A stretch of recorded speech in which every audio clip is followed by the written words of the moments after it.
পুলিচৰ সন্মুখত ভিক্টৰ দাস আৰু মাতৃৰ কান্দোন। আজি ৰাতিপুৱাৰ পৰা বেচেৰি ইয়াতে আছে। আপোনালোকে কি ধৰা পালে নেকি? মাতটো কেনেকৈ মৰি আছে? মই কেনেকৈ হ'ব পাৰে আপোনালোক? জুবিনৰ ন্যায় বিচাৰিব গৈছিল আৰু তাৰ পাছতে আটক কৰিছিল ভিক্টৰ দাসক। পুলিচক হাতজোৰ কৰি ক'লে, আমিও অন্যায় কৰা নাই, জুবিনৰ বাবে আমি ন্যায় বিচাৰি প্ৰতিবাদ কৰিছিলো, তাতে বহুত মানুহ হৈছিল। মানুহৰ কাৰণে কাম কৰি কি লাভ হৈছে? হাতজোৰ কৰিছো ছাৰ, আপুনি বুজি পাওক মোৰ অৱস্থাটো বুজক, মাৰ অৱস্থা। মই হাতজোৰ কৰিছো আৰু নকৰিব, মই গাড়ীৰ তলত মানুহ থাকিব পৰা নাই।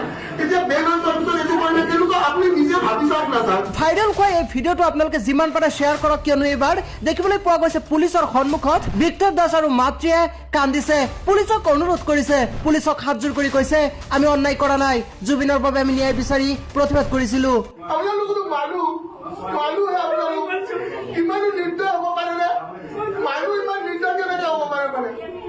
মানুহে আপোনালোক এনেকুৱা নকৰিব, আমি বহুত অন্যায় সহ্য কৰিলো, ইমান অন্যায় সহ্য কৰিব নোৱাৰো, বহুত অন্যায় হৈ গৈছে। আমাৰ লোক নাই, নাযাওঁ ছাৰ, নাযাওঁ ওলাইছো নাযাওঁ।